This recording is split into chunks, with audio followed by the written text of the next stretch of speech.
Hi, good evening. My name is Dave DeFosis. I know most of you actually. I've been with Public Works for a quarter century or so, building projects in your city. We're here tonight to start the Vaughan Mall and Congress Street. So we're going to talk about a little bit about both projects tonight, but mostly we're going to talk about the Vaughan Mall. This is basically design meeting for how we're going to repair the Vaughan Mall after we do some utility work this fall. So we're going to talk a little bit about the utility work that's about to happen. And then I'm going to invite Terrence Parker up, and he's going to go over his ideas for the Vaughan Mall and how we can make it better than it is today. So, the Vaughan Mall has been, people have been wanting to draw more pedestrian traffic down the Vaughan Mall as long as I've been here. And even before I worked for the city, when I was a consultant myself, people were always talking about the Vaughan Mall and how we needed to do a better job of drawing people in. So one of the thoughts that we had is now that we have Chestnut Street and the Arch, and we have Port Walk Place, now we just need to really connect the dots. So I think Terrence has done he has some pretty good ideas that even I like. Even I like them.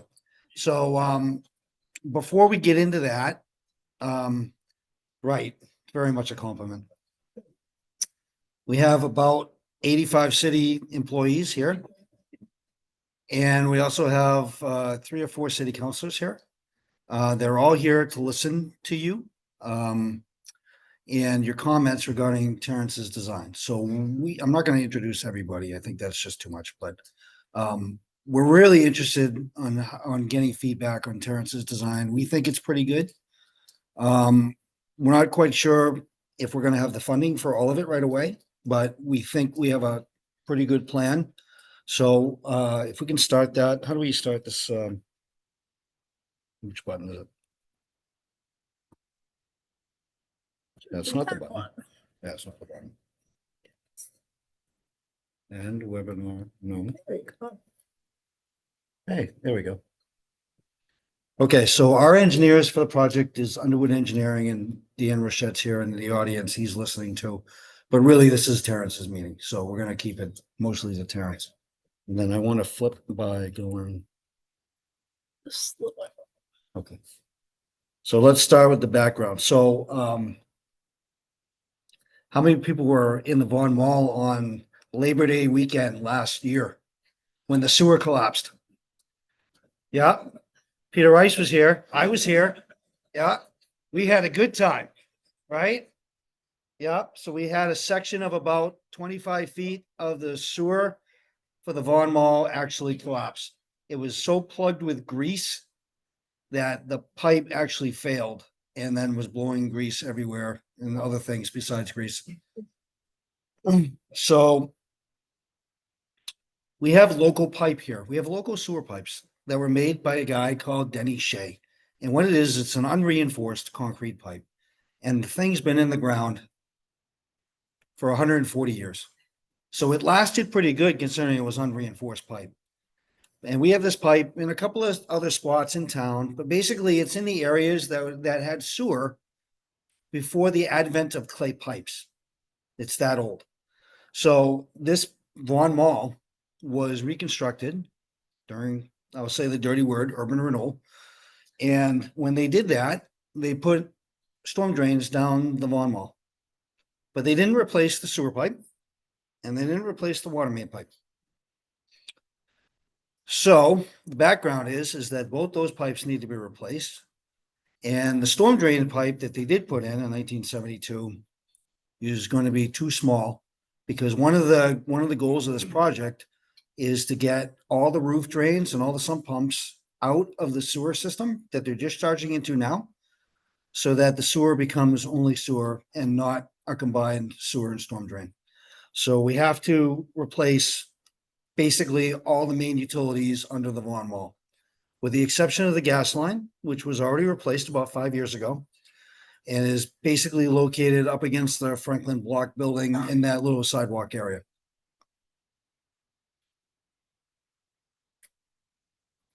Which one? That one. Got it. Okay. So Dan and Underwood started designing Fleet Street back in 2019. This is actually part of the Fleet Street meeting project. So we called it the Fleet Street project because we didn't realize that all the sewer and the storm drains go down the Vaughan Mall. That's how you start a project. You kind of figure out where stuff goes. But we had to call it something. We called it Fleet Street, and we will do Fleet Street once we get the Vaughan Mall fixed. So when you fix storm drain pipes and sewer pipes, you always start downhill and work your way uphill so that the pipes are big enough so that as you do projects, the pipes that you're draining into are big enough to handle the flow. So we're starting at the Vaughan Mall because that's basically the bottom of the hill. Okay. And the project's going to be divided into 3 phases because at the end of the day, we're only a city of 25,000 people paying for all this. So we're breaking the project up into manageable phases.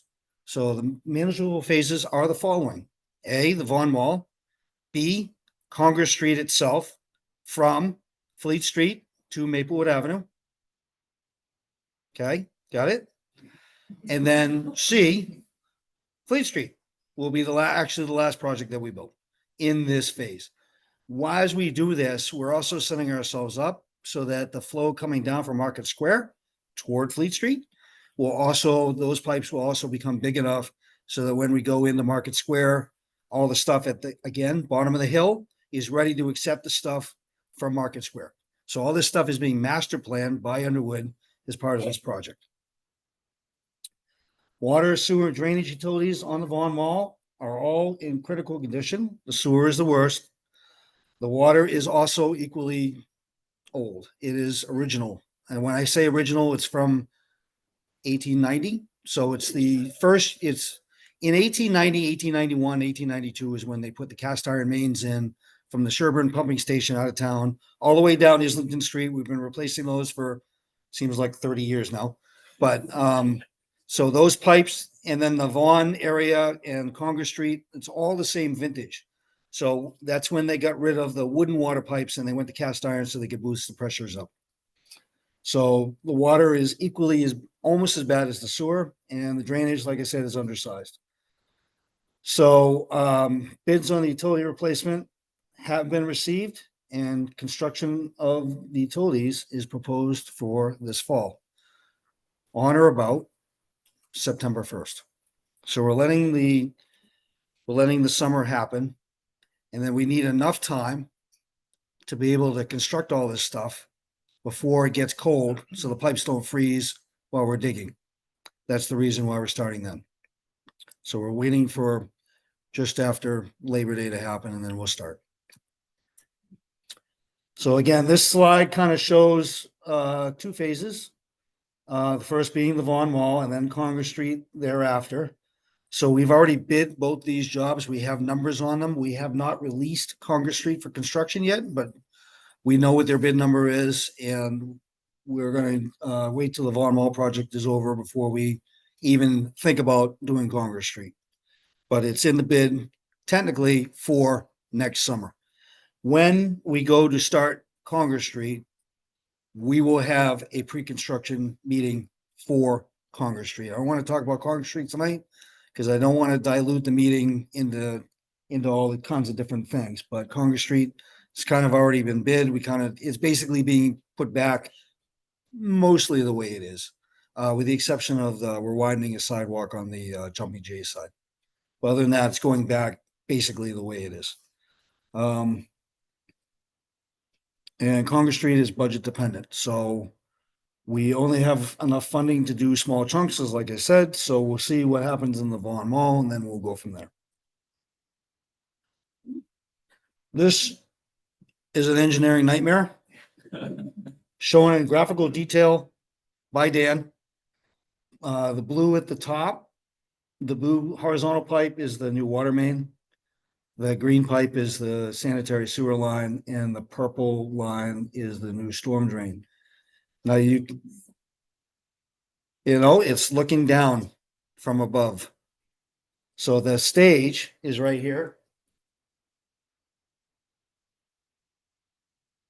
This is the wall that used to be there in the parking lot. So you can see that we're going from downhill, which is Hanover Street, up to Congress Street, which is slightly uphill. Not by much, but it's a little bit. It's about 2 feet higher. So this is the work that's going to happen this fall.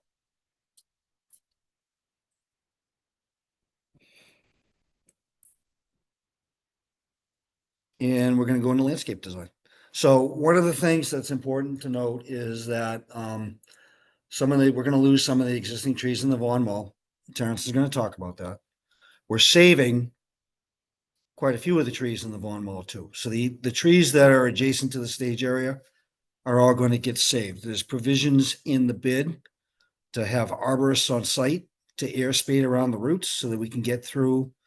We're attempting to save all the trees that are on the stage side.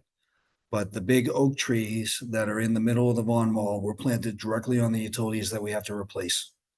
And because they need to be replaced and they have to be open dug to be replaced because they're getting different sizes, the trees in the middle are coming down. So with that, I'm going to hand it over to Terrence. He's going to give his presentation, and then we'll take it back and we'll field questions from everybody after that. Okay.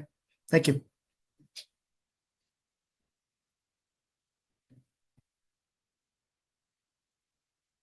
Right, backwards. There we go. Hi, I'm Terrence Parker, landscape architect, and I've been working with David DeFosses, Peter Rice, and Dan Rochette, and Eric. And it's, from my point of view, it's a really great team. And like you guys, and unlike David, I see the surface of things, not the underground aspects of Portsmouth so much. But to know that the underground works is a great relief. And the underground, the on-surface material would never work without the underground stuff working. So it's really important that David's work takes place. But at first, I'd like to say this map. What we ought to know about Vaughan Mall is that it creates a great north-south axes from the African Burying Ground on Court Street, which is right near my office, by the way, all the way across Hanover into the Port Walk zone and eventually on to 3S Arts. So even though it's not shown here as a great axis, everybody knows the east-west axis, you know, all the way down Islington, but that Vaughan Mall is a critical component of connecting what happened on Chestnut and the Music Hall and the Arch all the way to 3S. So this is a really important project, and visually it's quite exciting for me because my office is right there. So I go on, I'm on this part of town with a lot of regularity, and I'm just going to flip a few slides here. Okay, so these are the goals. You know, and chief in my mind was is separating the human element on Vaughan Mall from the cars that are parked in the Worth lot, right? So that's the end line there. But we're also trying to provide a lot of opportunities for public art. Obviously, we're trying to increase pedestrian accommodations. There's going to be furniture, there's going to be lighting, there's going to be sculpture, there's going to be a lot of things going on there. There's going to be new paving. So all of that makes it a lot more inviting for pedestrians. And as you know, it's a really great active space for pedestrians right now. The merchants on Vaughan Mall kind of throw their retail stuff out on the street like it's a pop-up store. And it's really animated right now. And I think that's a really great aspect. So part of what we're doing is creating an open environment. And you can see, Dan had a slide. Oh, wrong way. Oh, Dan, sorry, I'm going the wrong way. Oh, yeah. So this is the corridor that's actually going to be free, potentially free for pedestrians to move up, and it's the transportation corridor for pedestrians. That kind of pink zone right there. So this is what I call a bubble diagram. It's in part site analysis, and it's in part kind of what could happen there. So it combines potentialities with kind of the constraints that are going on the existing site. So this purple is, David pointed out where the stage was. That purple is the stage. This is the lot, parking lot. So the big approach there was to separate those two. So by separation, David mentioned a wall earlier. So, a wall is like, okay, that's how you separate things. I have a wall, there's walls everywhere. So the wall could either be plant materials, it could be stone, it could be wood. And to my mind, those are really all light blocking devices. So the positive aspect of the Worth parking lot is that it creates a lot of western light that floods into that zone right where the stage is. And in the early days of the Halloween parade, the Jumbo Circus Peanuts used to end their march there and go onto the stage and just jam for however long. So the stage is really important. And I happened to be in the Green Elephant talking to a waiter one time, and he asked me what I did. I said, oh, I'm doing this and this. He goes, oh yeah, I use that stage all the time. It's like, okay, you just hear about people using that stage. So the stage is really a vital component. So that's going to stay. It's going to have a little different configuration in the future than it does now. And as David mentioned, all the trees on the east side where the merchants are mostly oaks, and they're kind of right underneath the water line. So they have to be removed for the new work, the new utility work. So knowing that is like, okay, as a landscape architect, you want to create more green spaces, right? So that's what we did. So there's all green space here. These are the two giant honey locusts that stay, the really big crab apples that stay. We're proposing to put trees in front of a Novacure building, and then where we can over there by Shalimar. So this, you can see these golden things where retail could, spill out of their own stores and have these pop-up places. That's still going to remain. There's sitting areas, and so it's really green, pink, and purple. It's a bubble diagram, so it's an active kind of. This could happen, but this is also a constraint that's on the site. So one of the aspects of the site design here, there's three aspects in my mind. It's like floor, walls, ceiling, right? So the floor is going to be torn up for all the utility work. So there's going to be an opportunity to do all new ground plane work. So that's going to be some kind of stone paving. So, if you know stone paving at all, it's much easier to do rectilinear cuts. It's much more affordable, and it actually looks like it fits better because everybody knows stone is more rectangular than curve, and there's a lot of waste when you make stone curve. But so this is one of the concepts. These yellow zigzag lines are the cables for what will be probably catenary lights. It's not the lights that are going to zigzag. It's just the cables. But I put that in yellow just to kind of highlight the element lighting. So you can see the green space. You can see the different color pavement in this sketch. You can see the new stage. There'll be other shade features there. And the city was more inclined to want hard and fast steel pergolas that will be there forever, as opposed to shade fabrics, which could be colorful for the short term, but they take a lot of maintenance. You got to take them down twice a year, and you got to replace them over time when they get worn. And so each one of those, you can see these orange poles, right? So they support the cables that create the lighting, but they also give you an opportunity for art. And I'll show you that a little later. But that top strip is about the distance of the current awnings of the merchants on that side. So the pavement is mimicking the distance off the wall that the awnings are. And so we need not to have the light poles under the awnings, obviously. But there are gaps in the awnings, so maybe we can slide a light pole in one of the gaps of the awnings once we get further into this. This is another paving opportunity or design. just to show you angle cuts. So we're trying to create, you know, a kind of a rhythm through the space.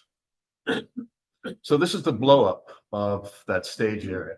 So you can see this is that proposed, this is the wall I'm talking about. So I said I already dismissed the fact that plants, stone, and wood walls because they're not conducive to light quality. So what I'm proposing is a glass wall. So I had talked to some glass people about doing a when you really thick dalle de verre glass, which is kind of a like stained glass, but really thick glass. It's kind of bulletproof, but the price per square foot was, you know, out of sight. So so I had to rethink what I was doing there, and it's like now we're thinking glass panels. So this is a preliminary sketch. So I don't know if you know the company Tangram and Kittery. They do these computer renderings that just make everything look super real. So this is one of their early, what they call the grayscale sketch. So I gave them a design, and this is one of the sketches they came up with. Another angle, and then this is the you know, the colorful one. So they finished that today for this meeting. So there's the glass wall. So the glass wall has several aspects to it that will make it really secure, in that there's a steel frame that runs, I don't know, let's say this is 32 inches. So this is a steel frame that runs 32 inches high that supports the glass, and the glass is up over my head.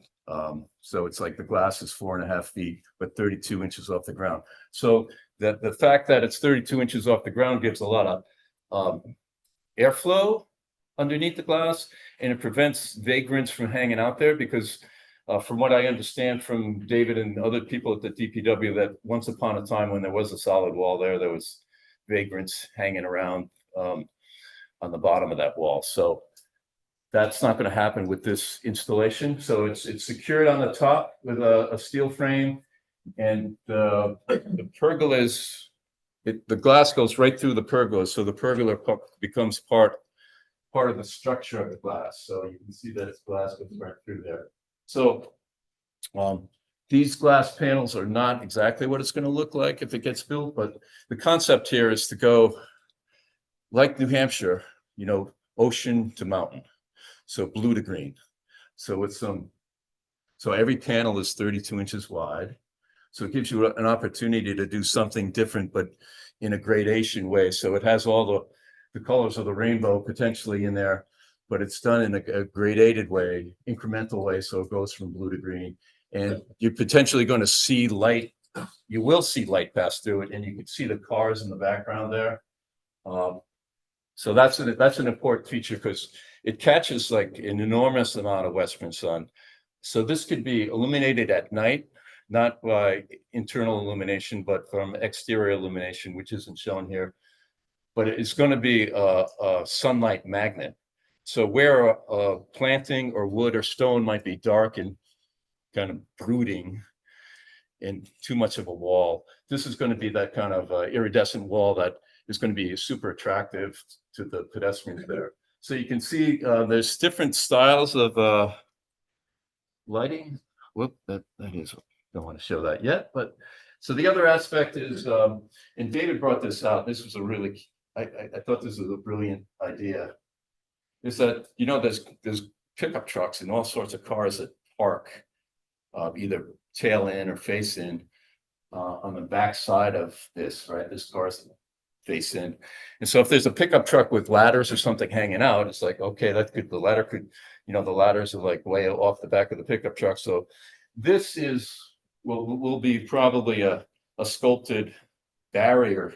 So pickup truck, it's going to be at the height when a pickup truck pulls in with stuff hanging out the back, the stuff is going to hit that as opposed to hitting the wall. And plus the wall is at least 5 feet off the curb line anyway. So you can see that it casts a shadow line on the back side of the glass.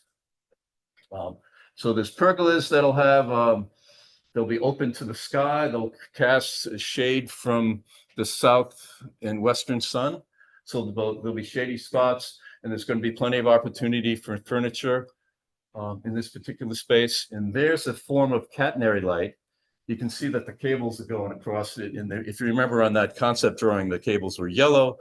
Their cables will be kind of invisible. They're just kind of, steel mesh cables, and they'll support a catenary light. So part of the goals that you saw earlier was to create art opportunities. So this is an art opportunity. It's not one that I'm going to participate in, but I, came up with the idea. So there's in between these elements, if you recall on the site plan, there were these poles in between the trees. And in the poles, you can just have a camera in there, way up at the top, that somebody could program a film, and you could project that film or image onto the vacant walls. That's the district on the left. And you could do it on, I don't know the store that's there now. There's a space on the brick wall on the eastern side of the Vaughan Mall. So these are placeholder images.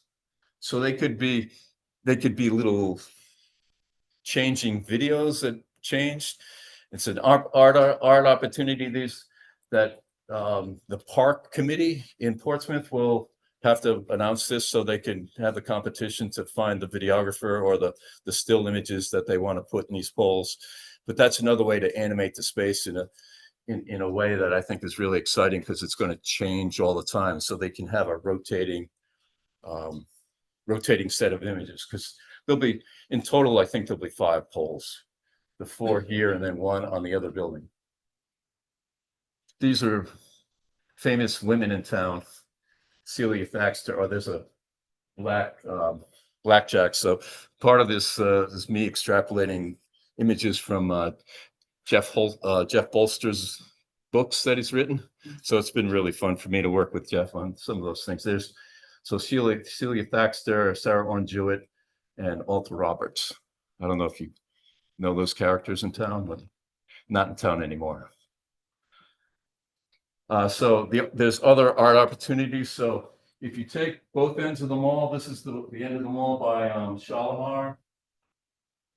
This is the end of the mall by Congress, and the arches over here. You could have these, I'm a big fan of threshold monuments. Like, I want to, like, it's walking through a door, right?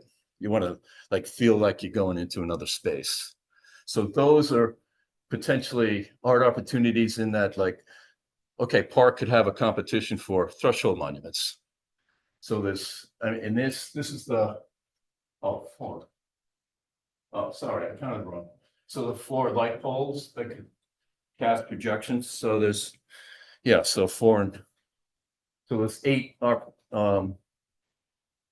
opportunities that are present here outside of the glass wall. So that's something that was part of the program that we tried to envelop here. So there's an older sketch, the stage and the light poles that are kind of in the early days. They were kind of a little more out from the building, so they're kind of an obstruction to pedestrian movements. But like, and all right, so David already covered the schedule, but you want to say anything more about the schedule? But so I think really to sum it up is I've been using this saying a lot this spring, is the only thing that's constant in Portsmouth is change. So my mandate to Terrence was, let's not over complicate the design. Let's not program too much of the space. Leave it open so that people can change the space as time goes by.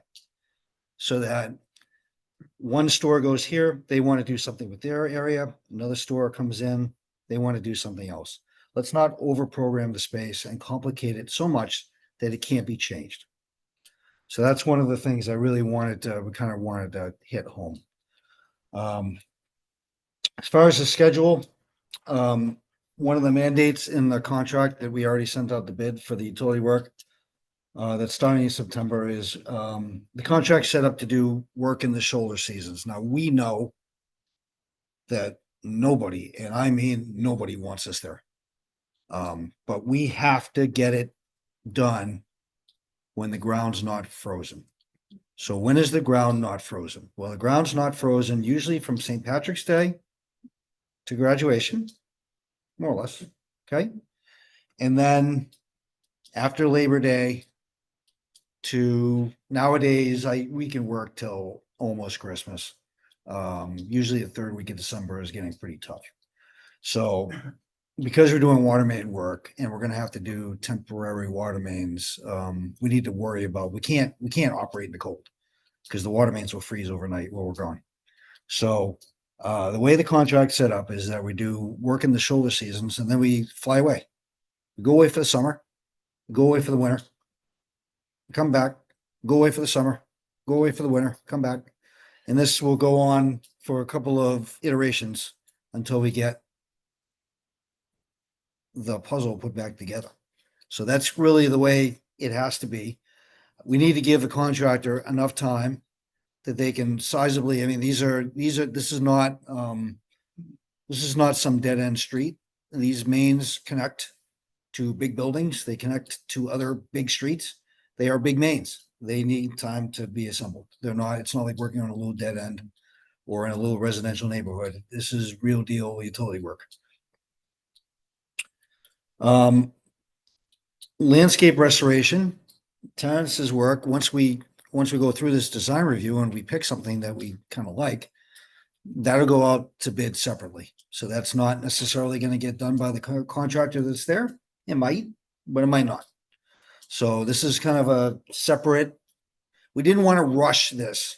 We understand that once we disturb the area, there's going to be a lot of pressure to get it put back in relatively quickly. But at the same time, it didn't want to compromise the design effort by jamming in there and having a bid already set and then already kind of, assuming what we were going to build, because I don't think it's not up to us at Public Works. It's up to you guys. So, final thought is an additional pre-construction meeting. Before we actually start construction in the Vaughan Mall, we will have a pre-construction meeting with the contractor in a public place so that you guys we'll invite all the stakeholders, all the property owners and all the business owners will be there at the meeting. They'll have the opportunity to come. I'll give you plenty of notice. Right now, we're planning on August 13th. So that gives us 2 weeks beyond that date to kind of like plan things before we kind of hit the ground with boots running.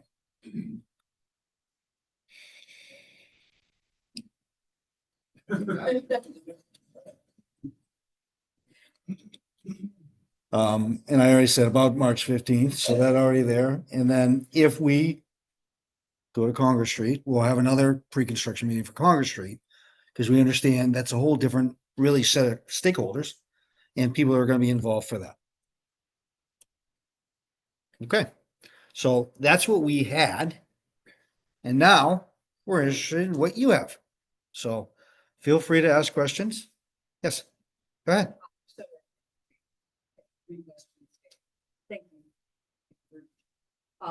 So I'm the director of the local pipe and drum group, so we use that stage all the time. Mhm. So what's the electrical power availability going to be?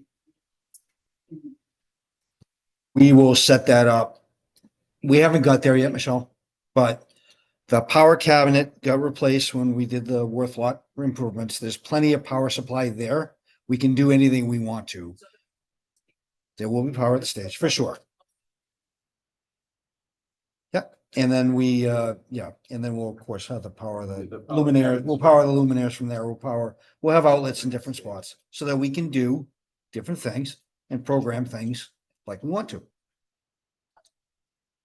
I get to do lunch. And when I'm still there. So is there one there? Is there a water? Would we go?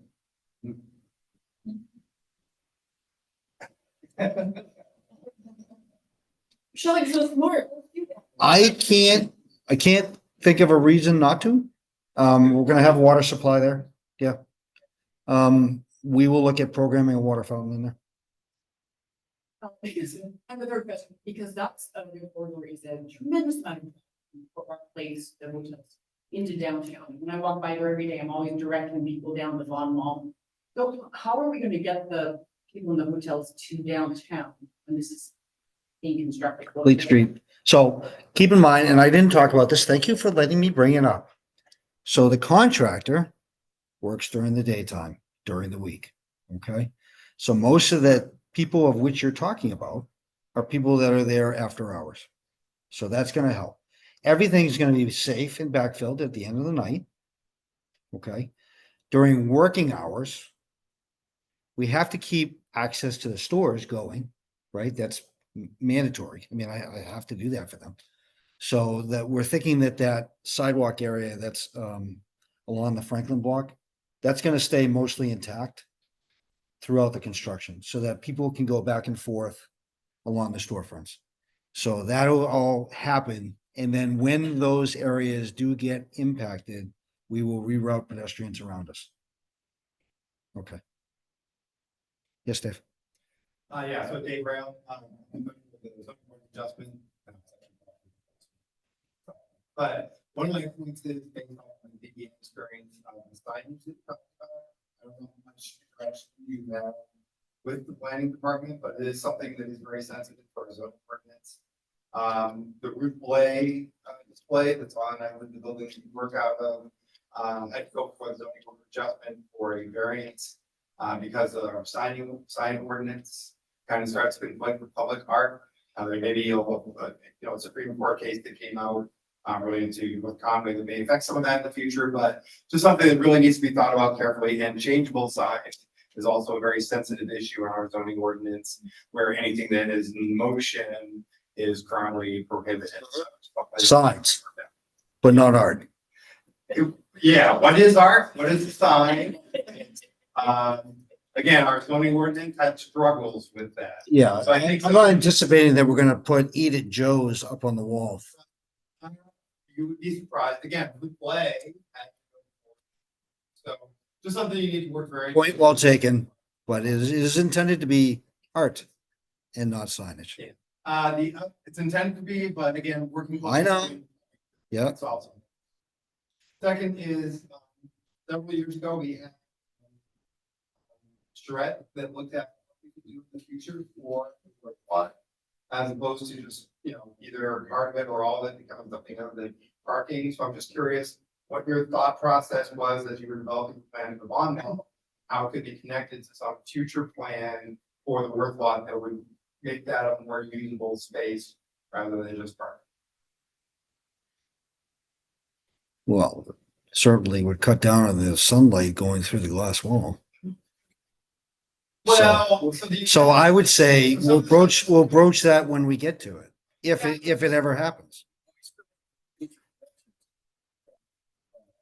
Right, but I would think we'd have to rethink it.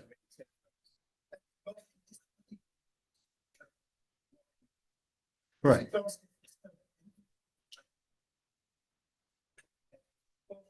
Yeah, fully agree with that. I'm just saying, there was some thought several years ago, that never really came out of it. But there was some thought of, hey, how can we redevelop that as more public space?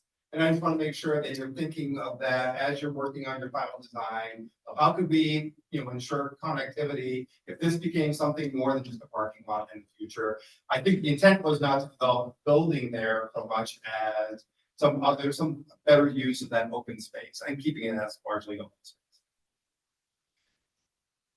Yes. Sam Linemountain, SJW Limited, and I own the light building on the Vaughan Mall. So, echoing the gentleman over here, that, charrette, was not for filling it in with buildings. There might have been a building sort of to the right as you face into the block, but it was for a large public space. There was going to be like a plaza. So even though it's out in the future, it should be in consideration with the design. Unfortunately, I screwed up and I got here too late for the infrastructure stuff, but I'll catch up on that. The other thing is there was also a Blue Ribbon Committee that I was on to look at the Vaughan Mall in sort of temporary fashions with the firm in Boston. And one of the things I noticed right away that they had suggested, and Clarence here maybe have some thoughts, is instead of a linear approach to all the stonework, a more of a pathway approach, especially considering that my tenants have their outdoor spaces. And also, the planters, which I paid for a good part of. I don't see as much kind of greenery in the middle, especially since some of the trees are gonna go away. And the final thing is the glass walls, it's really intriguing, and the pergolas are great, but everything looks kind of linear and overly modern. You know, I'd like to see kind of a mix, more of a mix of materials. I like the idea of the colors changing, you know, but it's a little, it looks, and I know it's preliminary, a little static, not as kind of fun as it could be. So just a few thoughts, and I'll catch up on the infrastructure that I missed. Okay. I can. Yeah, go ahead. So once the merchants push their materials out into the mall, I mean, if you go there now, it's like you're weaving through there. So the infrastructure should be regular because the humans are going to be so irregular. And you said something contradictory. It's like too modern but static and not fun. It's like, well, the glass is going to catch an enormous amount of light, and it will have a lot of like fun aspects to it. Each panel will be slightly different because they're going to be custom made in a place. I think I've been talking to a place in West Virginia right now. And in terms of what happens in the Worth lot, I think the next designer of the Worth lot plaza will have to respond to his site conditions, just like we're responding to these site conditions. So the glass wall will be there, and that's another site condition they'll have to respond to. So it's kind of like it's going to be part of the infrastructure of the space. So any good designer will have to respond to that infrastructure of the space. But I think right now it's like the humans are so wild and free there anyway, and the space is so narrow, and the utilities run right through the center, so you can't put green space over the future utilities. So that's why all the green space ended up on the western side of the Vaughan Mall, and the merchants are on the right side. And that's You can't put them in the timers. Big timers. Big- Can't. That's enough. Well, planters have their own problem with large plant material though, because they're subject to freezing aspects on all four sides instead of just a plant in the ground. So they're much more maintenance intensive. So it's not to say that we won't have planters that are movable here. We just didn't show them yet. And Nancy.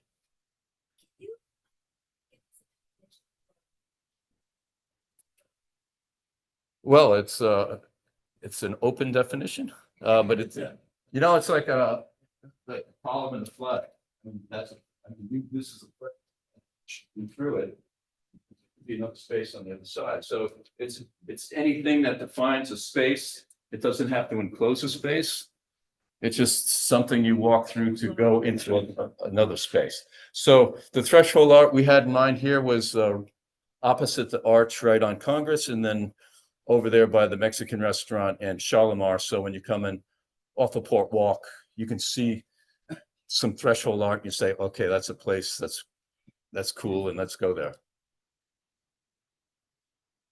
Yes. You said there was going to be 5 feet. Is that included in this project? Is that included in the word after the ground floor? So the curb, if this is the Worth lot curb, I think the glass wall at the back side of the pergola is 5 feet off that curb face. So what would happen in that space? There's an existing wooden guardrail that we attach that sculpted beam to that blocks the ladders on a pickup truck. And there's probably plant material so we're not there yet. It's probably really hardy plant material that would be really low maintenance and colorful. But that's still part of this. It is correct. Again, That's what. Love the idea. Think it's great. stability and then who's going to clean? So the glass wall is sandwiched between tempered glass, so it'll withstand, blows to it. And I think, nature will clean it. What's that? Cleaning will be public works. Thank you. Sorry, sir. It's just something to think about. Yeah, we know. So the hope is that the colors are not so muted that they become more muted by, debris that happens to land on the glass wall. I mean, I don't envision that as a problem myself, but Seeing glass as part of the public displays elsewhere, and if it's not kept clean, really, like, religiously clean, it does become kind of. My experience. Thank you for your question. oh, wait, Hi, very much, Dan, for the chamber. Thanks, this seems like a really well thought out plan. I love a lot of what you share.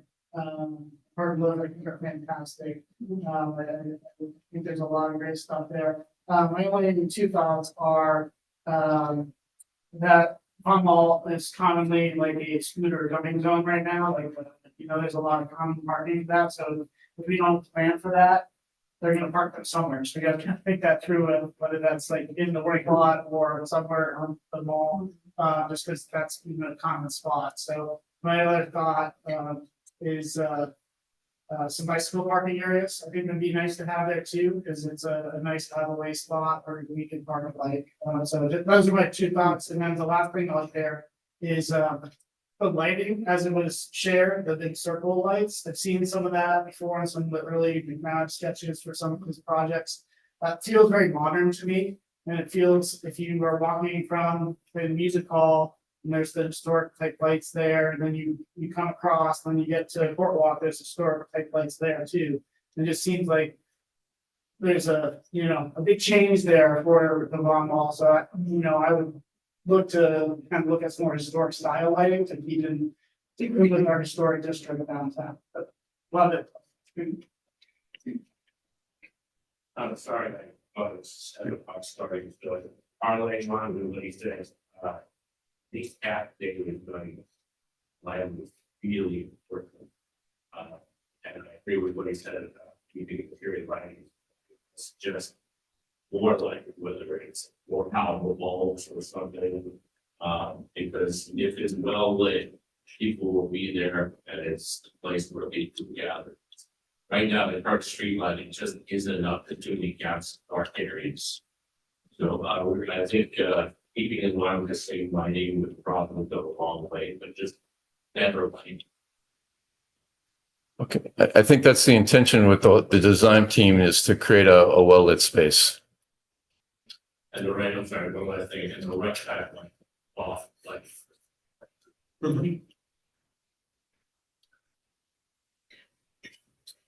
Karen was, and I was with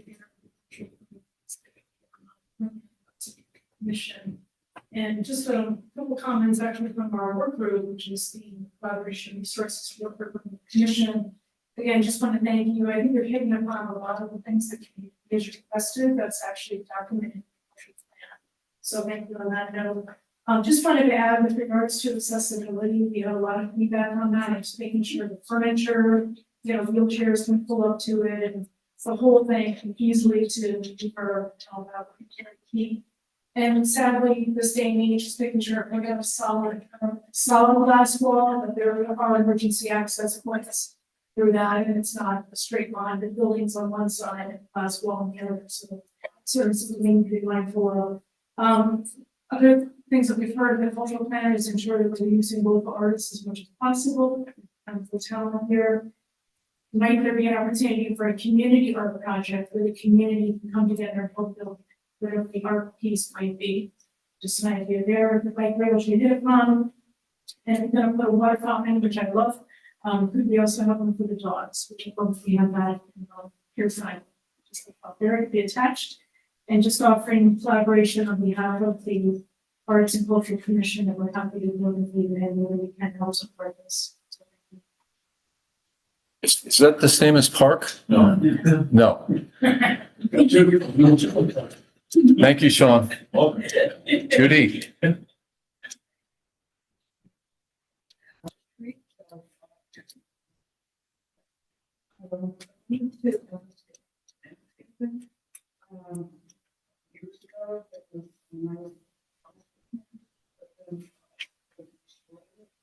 So with all the plantings, is there a way to prevent that? Dogs in the landscape?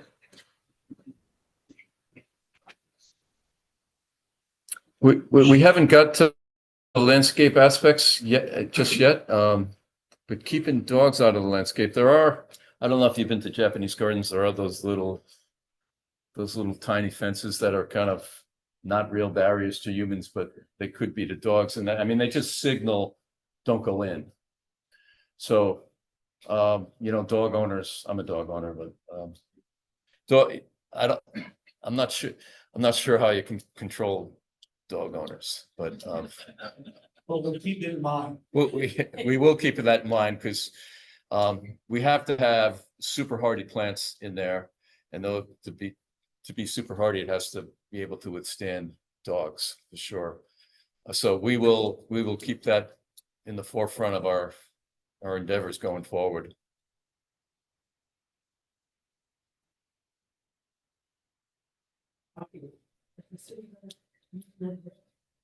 It's likely to be stone, but it'll be smoother and less slippery than the city brick now. And it'll. Oops. That was a setup for David.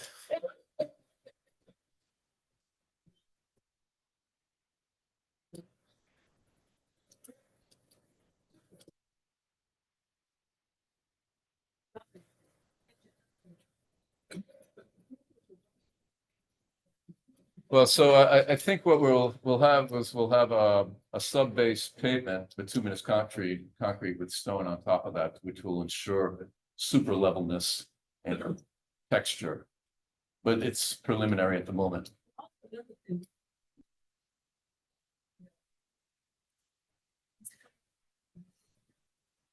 But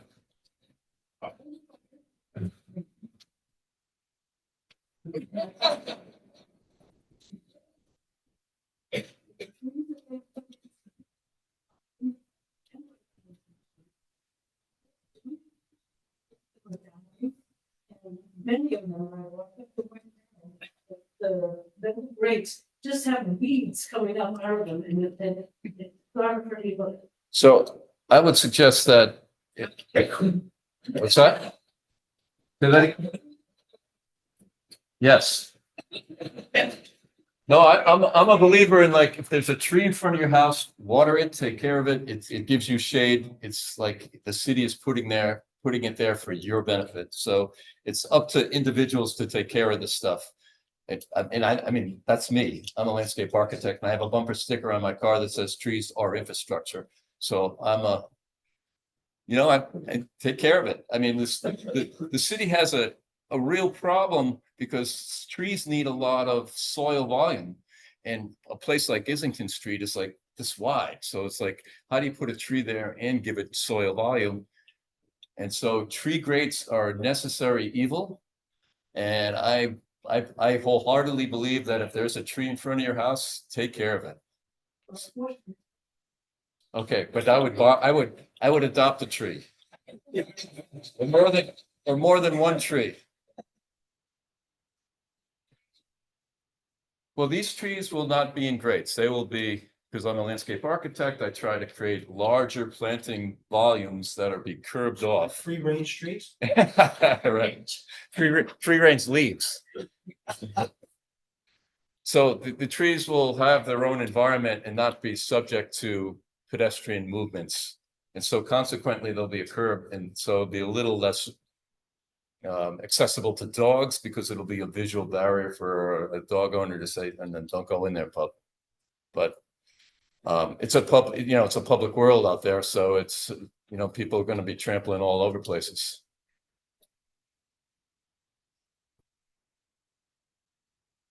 Do you have any consideration incorporating worth lot into the market. We do, I'm thinking about the east and parking on the east end. It's not part of the property of the city, the confines of this particular problem is not, Well, it's all city owned property. but there is. I forgot Yeah, I'd what, like to speak this. We recently had a parking inventory study done, which indicated that we have a deficit of inventory we need. So giving up parking spaces at this time is not part of the program. It could be at some point in the future, but this current project was not envisioning reworking the word block because of it's valuable inventory. And at some point in the future, it could be given up if we have additional inventory elsewhere. But this time we need that parking. Well, I'll just suggest you might want to think more holistically on this. Because you're putting up a pretty significant glass wall.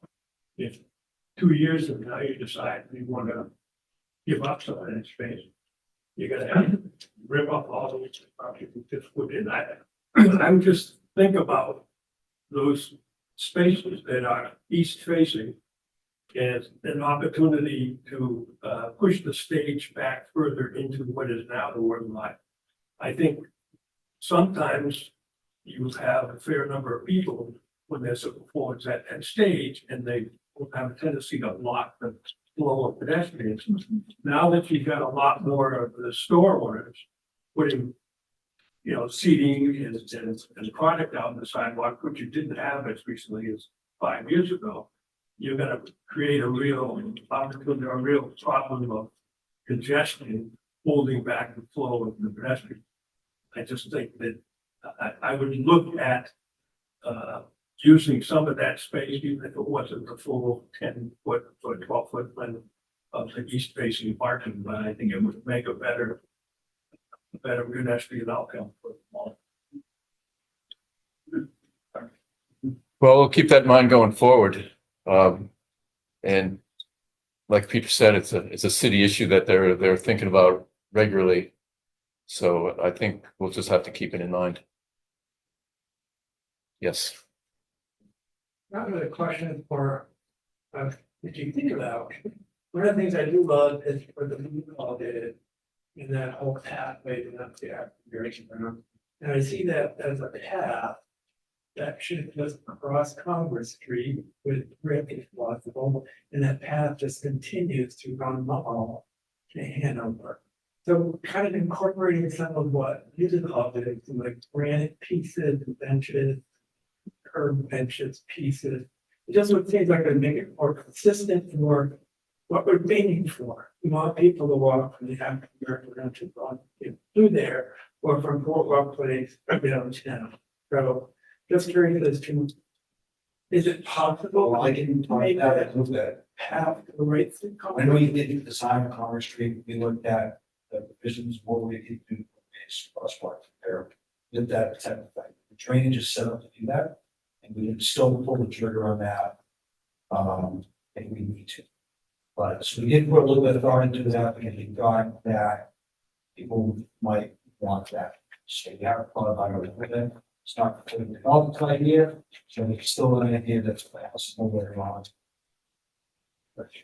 All right, question for you, but that total, what they did in front of the music hall, what I understood was a streets need to go, that there's no curbing anymore. It's all done by different color brick and stuff.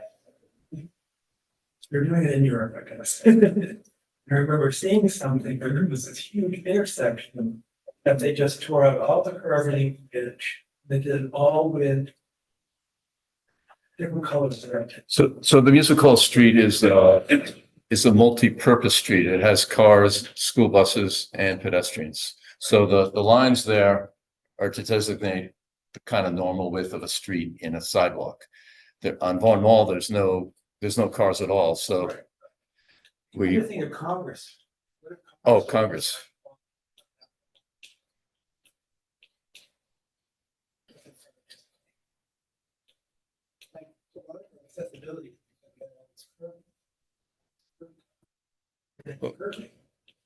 Yeah, but curbs are really a safety feature for pedestrians because they keep cars on the street. So Chestnut Street was the exception in that it's kind of like it was kind of like a walking mall. So we tried to make it impactful on cars where cars had to like say, okay, this is a pedestrian area, I got to go really slow, but yet certain things are delineated so a car can move through there. So Vaughan Mall is a different animal. But curbs are a necessity elsewhere. And you just have to have the ADA.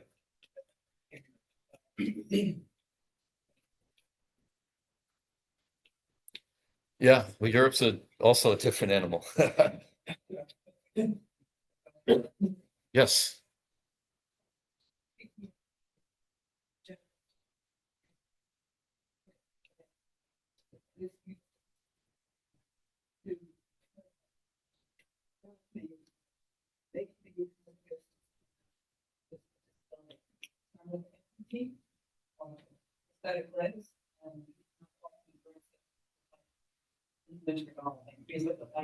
Really slippery of them looked out and rip problem point where he for to and moved because he just fell one really times and I see when you consider the type of what's laid in the ground, but keep in mind people in the city that are using wheelchair or FedEx or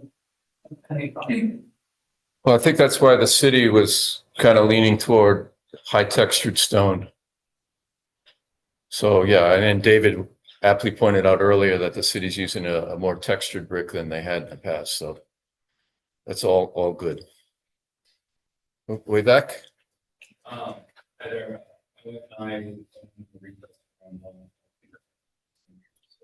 excited. We're excited for everything. So I'll just do the schedule and how you can maintain business continuity. Or likelihood depending on people making a turn down one. We don't have a grocery store, so people don't have to come to our business. And even to look inviting that people want to come in. So I know you guys have a job to do, and nothing can stop that, but just anything that can be done during those construction times so that, even if it's not just a, small path where people can sneak through, just anything that can be done.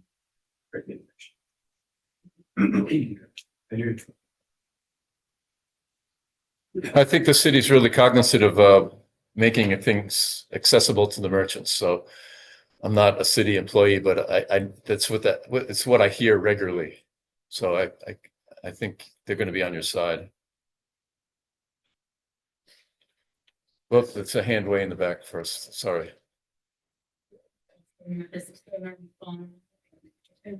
Entertainment business that's been there for 7 years.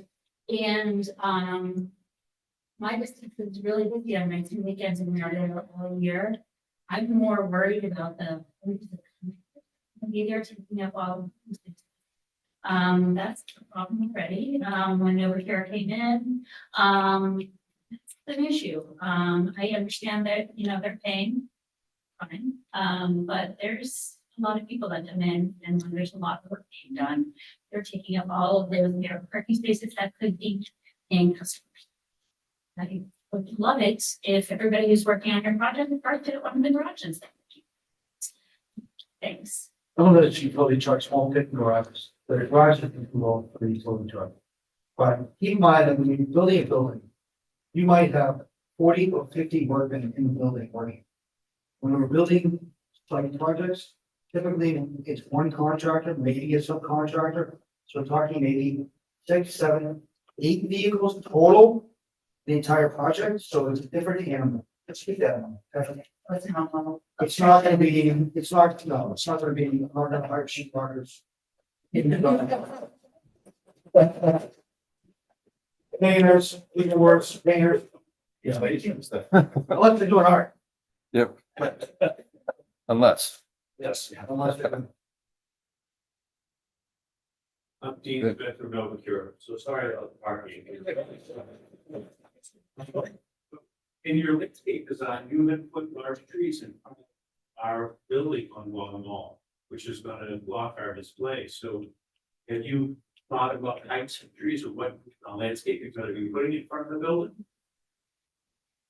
Yes, there is a row of trees there, and that's to, keep, to match the row of trees that are on the Congress Street side at Lawn Mall. So, Right, but that's gonna block our display. That's. well, not necessarily. I mean, there's a walkway between that planting and, so there's a walkway that loops around from, We'll work with you to make sure. Sure. Keep in mind. thank you, Peter.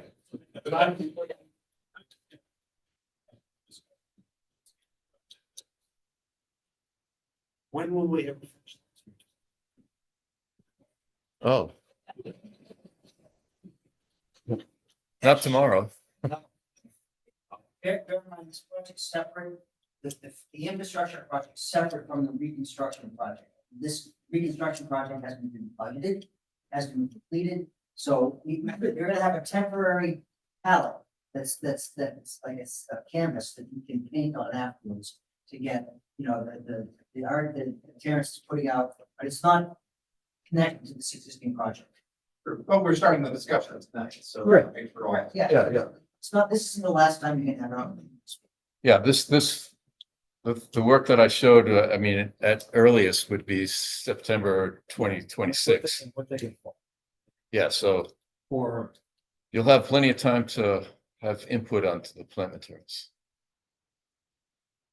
Back to the construction phase and the tent.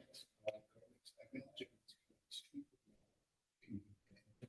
So, you might look at signage that's something other than the original tour style, something not overly busy, but colorful, attractive. Because I imagine they're gonna be super narrow and bridges and things, but to keep the tenants in business. Then people walking through that phase. Have to- have to feel it's kind of fun, not just orange cones. And the second thing, back to the glass wall, consider, I was up in Montreal, a couple of weeks ago. And they are specialists in colored glass in buildings. And I don't know when it was all done, probably in the 70s and the 80s. So with art behind it, I think that'll help, or in it, art in it.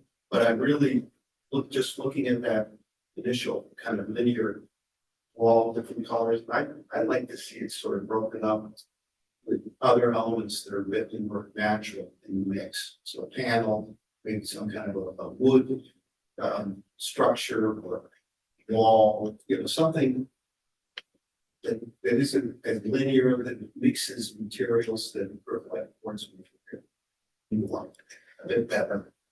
So my answer to that is that it's a very linear space. I mean, the space between the parking lot and the stage is very linear and narrow. And there will be metal vertical pieces between the panels. And there will be 3 pergolas that the glass will run through. And there will be 2 crabapple trees in front of this and 2 locust trees. So there's plenty of organic stuff there. It's like part of what you have to do with design is like move with what you got. And that is a very linear space into, it's almost arbitrary to. Well, that was the grayscale imagery. So the colored imagery. So we don't know what the pergola color will be, but there'll be steel. We don't know what the pergola color. Oh, we do know what the pergola color. Oh, this is designed tomorrow, right? What is it? No, it's a work in progress. So the pergola color. There'll be 3 pergolas and they'll have louvered roofs to block the sun so the light and air come through, but the direct sun doesn't come through. So it'll be shaded. So we're we'll work on the color of the pergola because you can powder coat steel in a lot of different colors, so. They were kind of a solid gray or black, dark. They were dark in the colored images, but we're not there yet. I mean, this is a preliminary meeting, way back. And then you, yes, so you're after this fellow.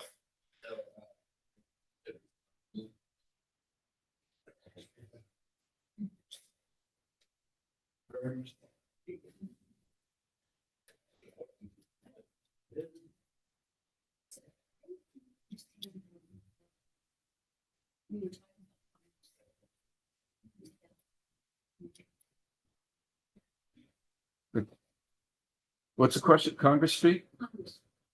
The raise. Oh, what's happening? David's probably better to answer the what's happening on Congress than I am.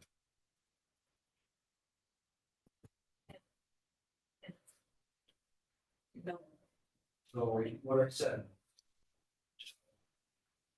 That sign on the street. More.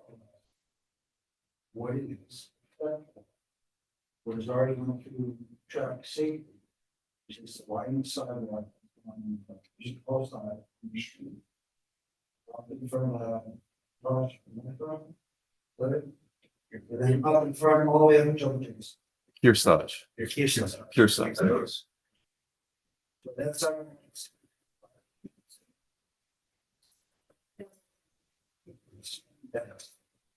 We're really getting sick. It's getting. Yeah. Chosen.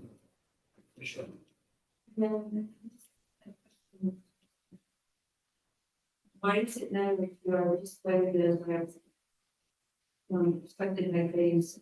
We gotta put stuff on it, actually. No, it's not, but it's just, it is to educate people on what there is other things that we can do with that, but when it's a walk by trees, every year. I'm all, the landscape, it's just, we want to make sure. Yeah. Judy. A little bit.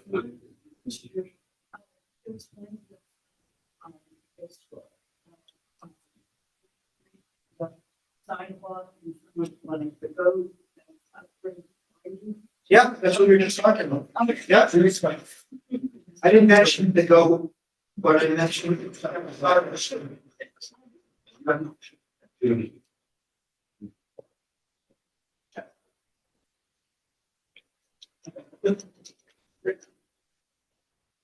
Question. I really just want to make a suggestion, during the construction with all the utilities, I know you're only working 5 days a week, but you're gonna allow, access afterwards. As the fall goes on and the nights get sooner and sooner, I might want to think about lighting through there as well, because during construction, it's usually pretty dark. If it gets dark early, it might be difficult. People to have. Excellent point. Thank you. Yes. Signage, inviting, light. Got it. Yep.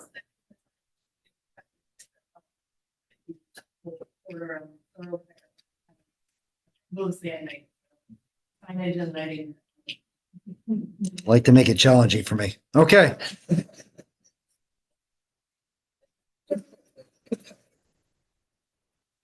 Yes.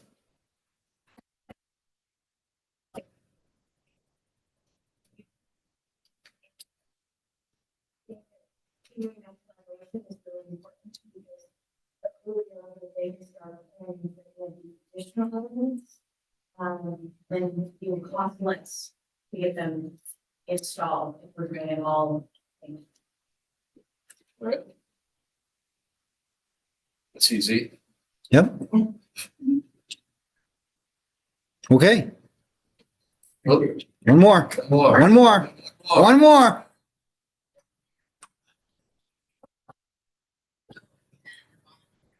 A what? A mailbox. So, Oh, do you remember back when you were born? do. Yeah. So yes, people still use mailboxes. Yes. We'll find a spot for the mailbox. Yep. Okay. Thank you, everybody, for coming. Appreciate it.